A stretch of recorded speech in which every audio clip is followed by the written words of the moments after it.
안녕하세요. 제 이름은 이미정입니다. 올해 50살이 되었고 제 인생의 절반 이상을 한 남자의 아내로 두 아이의 엄마로 살아왔습니다. 저는 원래 강남의 한 고급 아파트에서 살았습니다. 길게 뻗은 가로수 길과 유리창에 햇빛이 반짝이는 카페들, 매일 아침 조깅을 하는 사람들이 있는 그곳은 저에게 있어 평범한 행복이 숨쉬는 공간이었습니다. 남편은 소규모 건설회사를 운영했고 저는 고등학교 2학년인 아들 준노와 중학교 3학년인 딸 수진이를 키우며 여유로운 나날을 보냈습니다. 아침에는 아이들 도시락을 준비하고 낮에는 친구들과 백화점에 들러 새로 나온 옷을 구경하거나 골프 연습장에서 땀을 식혔죠. 저녁에는 가족이 함께 식탁에 둘러앉아 하루의 이야기를 나누었습니다. 그 시절 우리 집의 문제라고는 주말에 어디로 여행을 갈지 혹은 아이들 방 인테리어를 어떻게 바꿀지 같은 사소한 고민뿐이었어요. 준노는 수학 경시대회 준비에 열심이었고 수진이는 피아노 콩쿠르를 앞두고 하루 3시간씩 연습했습니다. 아이들이 다니는 학원에 월 수강료만 300만 원이 훌쩍 넘었지만 그때는 당연하게 느껴졌습니다. 남편은 항상 이렇게 말하곤 했습니다. 미정아, 이렇게 사는 게 행복인 거야. 무리하지 말고 지금처럼만 살자. 그때 저는 정말 몰랐습니다. 그 평범한 하루가 얼마나 소중한지, 그것이 얼마나 쉽게 무너질 수 있는지를 말입니다. 남편과의 지난 날, 남편과 저는 대학 시절 MT에서 처음 만났습니다. 그는 키가 크고 눈웃음이 매력적인 사람이었어요. 건축학과였던 그는 언제나 스케치북을 들고 다녔고 저를 보며 건물보다도 아름답다며 농담을 하곤 했습니다. 결혼 후에도 그는 자상하고 성실했습니다. 밤늦게까지 현장을 뛰고도 집에 돌아오면 아이들과 놀아주고 주말이면 가족 나들이를 빼먹지 않았습니다. 저는 그런 남편을 믿었고 우리 가정이 오래도록 안정적으로 이어질 거라 확신했습니다. 하지만 인생은 예고 없이 다른 길로 우리를 데려갑니다. 변화의 조짐. 3년 전 가을 남편의 표정이 조금씩 무거워지기 시작했습니다. 저녁 식사 중에도 말수가 줄었고 휴대폰을 붙잡고 통화를 하거나 숫자가 가득한 서류를 들여다보는 시간이 늘었습니다. 처음엔 그냥 사업 확장 때문에 바쁜 거라 생각했죠. 하지만 그 눈빛 속에는 제가 모르는 불안이 자라고 있었습니다. 그리고 어느 날 남편이 조심스럽게 말을 꺼냈습니다. 미정아, 이번에 부동산 개발 사업에 투자했는데 조금만 힘내면 금방 수익이 날 거야. 미정아, 우리 큰일 났어. 그 한마디는 내 심장을 그대로 움켜쥐는 것 같았습니다. 남편은 떨리는 목소리로 말했습니다. 투자했던 부동산 개발 사업이 완전히 무너졌고 회사가 부도가 났다는 것입니다.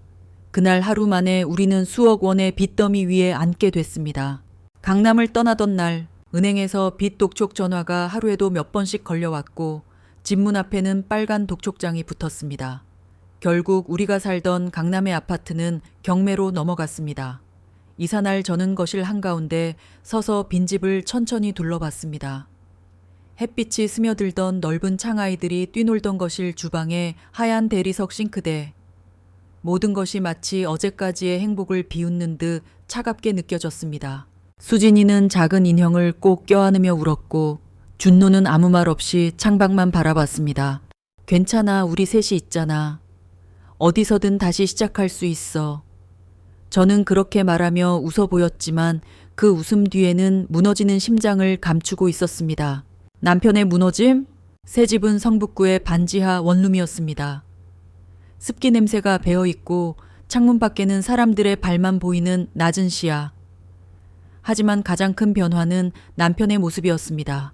그는 점점 술에 의존하기 시작했습니다. 밤마다 술에 취해 돌아와 벽을 주먹으로 치며 울부짖었습니다. 내가 뭘 잘못했나? 내가 우리 가족을 이렇게 만든 건가? 저는 그를 안아주며 괜찮아, 다시 하면 돼 라고 속삭였지만 남편의 마음은 이미 부서져 있었습니다. 돌아오지 않은 사람, 그리고 어느 날 아침 남편은 외출을 한다며 집을 나섰습니다. 그날은 늦게까지 돌아오지 않았습니다. 하루 이틀, 일주일, 시간이 흘러도 연락은 없었습니다. 휴대폰은 꺼져 있었고 친구나 친척 누구도 그의 행방을 몰랐습니다. 석 달째 되던 어느 날 경찰서에서 전화가 걸려왔습니다. 가족분이 맞으신가요? 유감입니다만 해안가에서 시신이 발견됐습니다. 그 순간 제 손에서 휴대폰이 바닥으로 떨어졌습니다. 귀에서는 피가 쏟아지는 듯한 소리가 울렸고 눈앞은 하얗게 변했습니다. 남편은 유서 한 장 남기지 않은 채 우리 곁을 떠나버린 것이었습니다.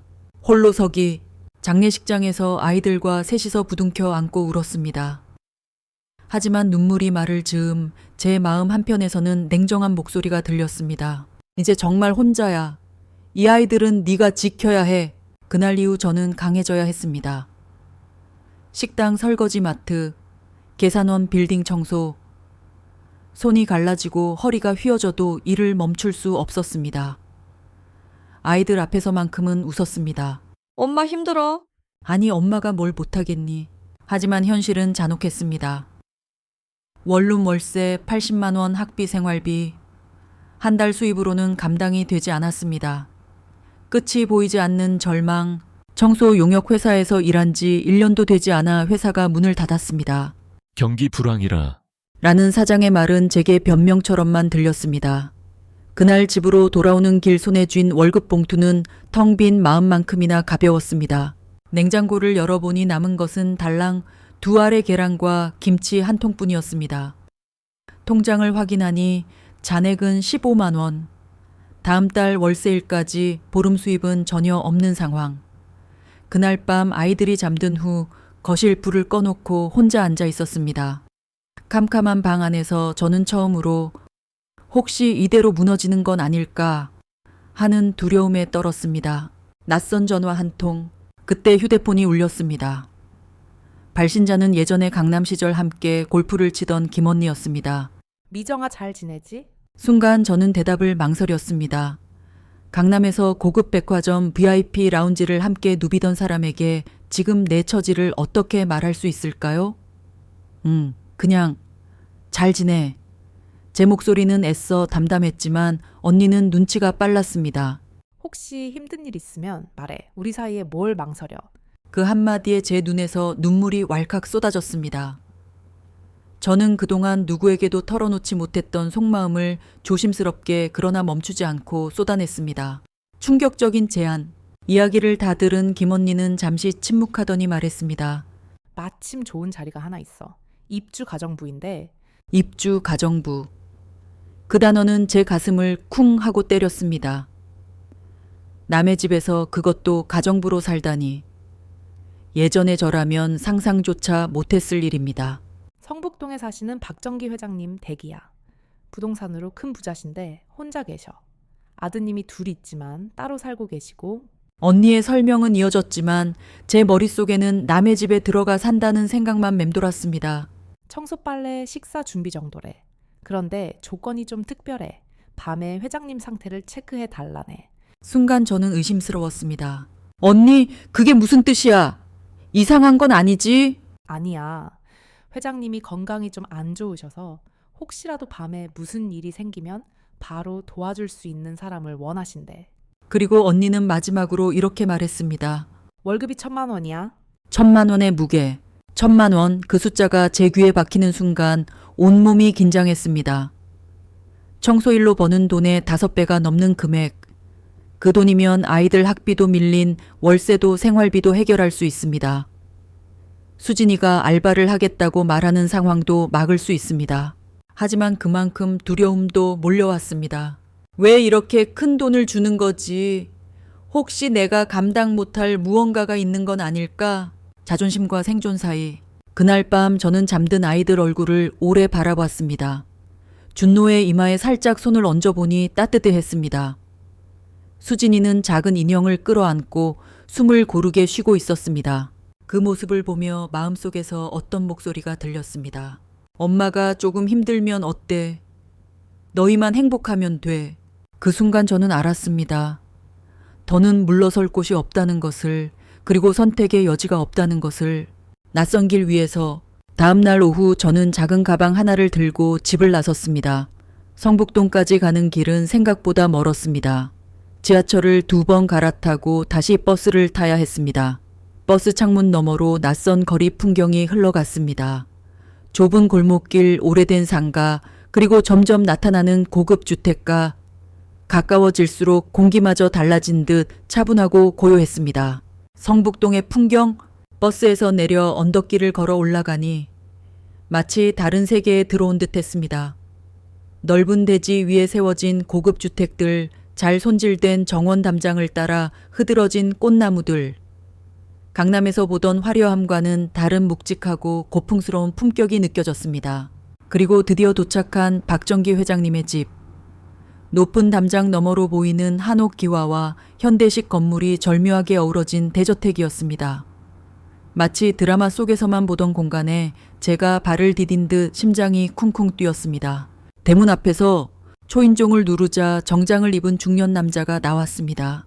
이미정 씨시죠? 회장님께서 기다리고 계십니다. 그는 자신을 관리인이라고 소개하며 안으로 안내했습니다. 넓은 마당을 지나 거실에 들어서는 순간 숨이 잠시 멎는 것 같았습니다. 천장이 높고 벽에는 고가의 그림들이 걸려 있었으며 묵직한 고목 테이블과 가득 찬 서재가 한쪽 벽면을 채우고 있었습니다. 첫 만남, 잠시 후 한 노인이 천천히 걸어 나오셨습니다. 그가 바로 박정기 회장님이었습니다. 정장 차림에 단정한 머리 78세라는 나이가 무색할 만큼 정정한 모습. 그리고 가장 눈에 띈 것은 따뜻한 눈빛이었습니다. 이정 씨인가요? 김 여사님께 얘기 들었습니다. 그의 목소리는 부드럽고 차분했습니다. 제가 상상했던 재벌 회장의 차갑고 권위적인 이미지는 전혀 아니었습니다. 네, 안녕하세요. 앉으세요. 차 한잔 하면서 이야기해 봅시다. 네, 안녕하세요. 앉으세요. 차 한잔 하면서 이야기해 봅시다. 회장님은 직접 차를 우리셨습니다. 그 자연스러운 손놀림에 긴장이 조금 풀렸습니다. 이 집은 혼자 살기에는 너무 큽니다. 청소와 식사 준비를 부탁드리고 싶습니다. 잠시 말을 멈춘 회장님이 조용히 덧붙였습니다. 제가 작년에 폐암 수술을 받았습니다. 다행히 완치 판정을 받았지만 가끔 밤에 호흡 곤란이 옵니다. 그래서 밤에 한 번씩만 제 상태를 확인해 주셨으면 합니다. 그제 알았습니다. 왜 그렇게 높은 급여를 제시했는지. 단순한 가정부가 아니라 간병인의 역할까지 요구하는 자리였던 것입니다. 혹시 부담스러우시면 아닙니다. 괜찮습니다. 솔직히 말하면 마음속 한쪽에는 여전히 두려움이 있었습니다. 하지만 아이들 얼굴이 떠오르자 주저할 수 없었습니다. 월요일 아침 저는 작은 가방 하나를 들고 다시 성북동 대저택으로 향했습니다. 관리인이 저를 반갑게 맞이했고 회장님은 직접 제 방을 안내해 주셨습니다. 그 방은 햇살이 잘 들어오는 아담한 공간이었고 창밖으로는 잘 가꾼 정원이 보였습니다. 불편한 건 언제든 말씀하세요.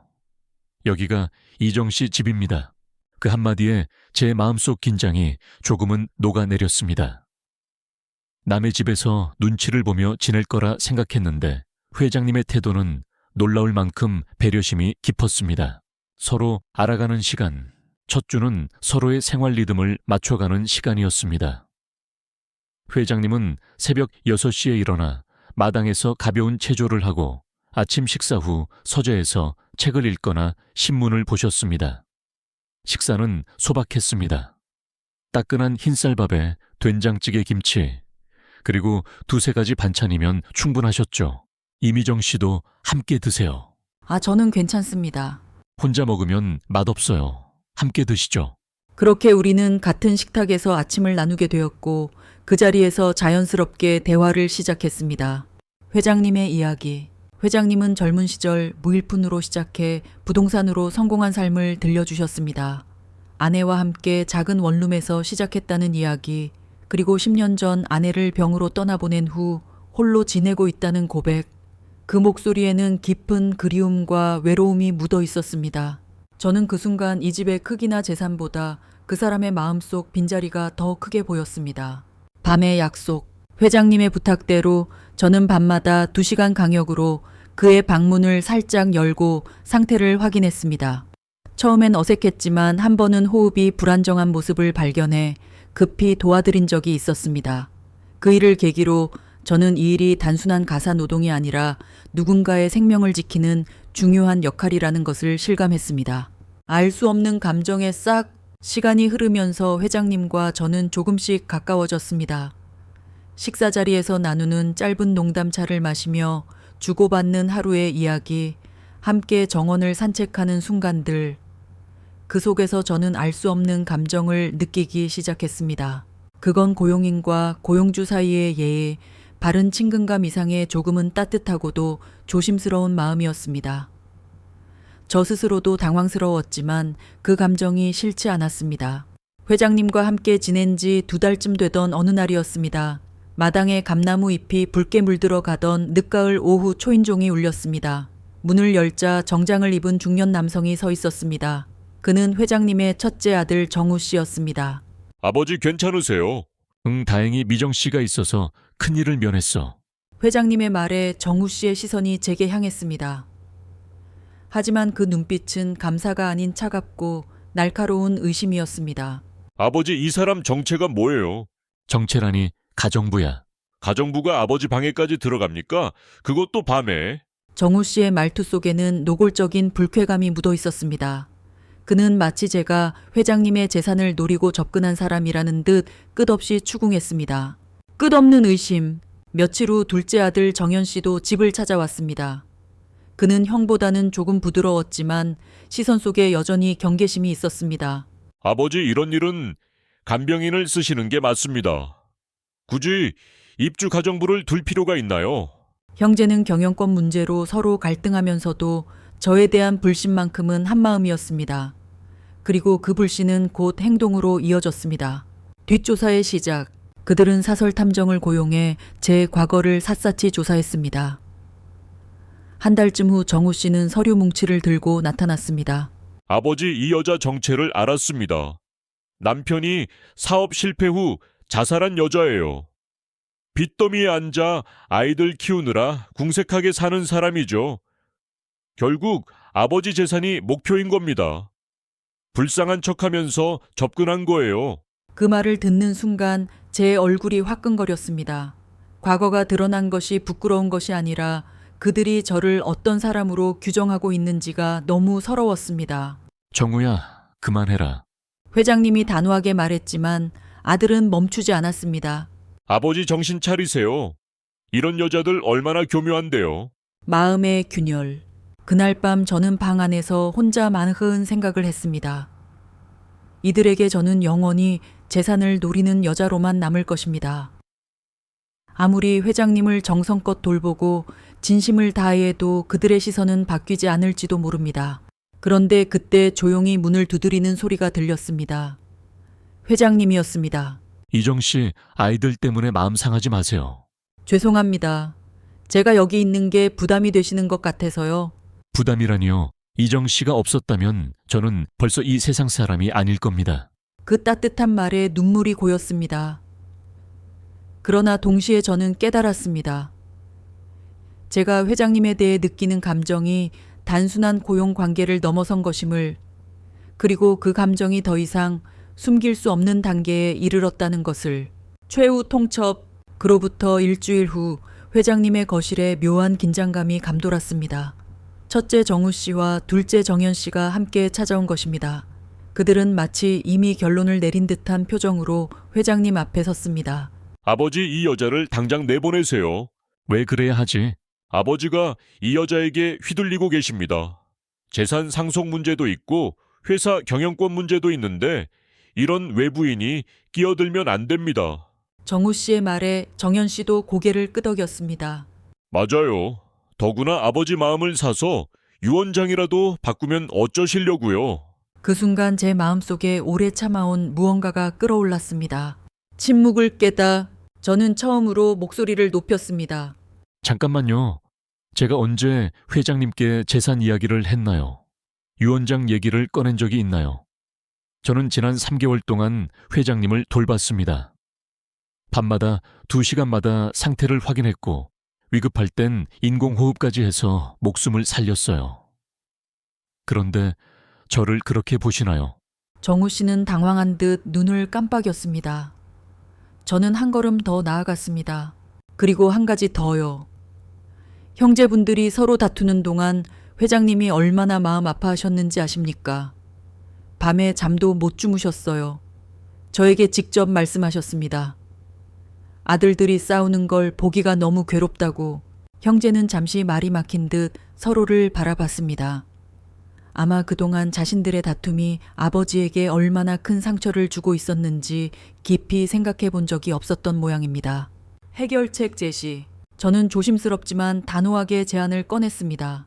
재산과 회사를 두고 다투지 마시고 각자의 능력에 맞게 나누는 게 어떨까요?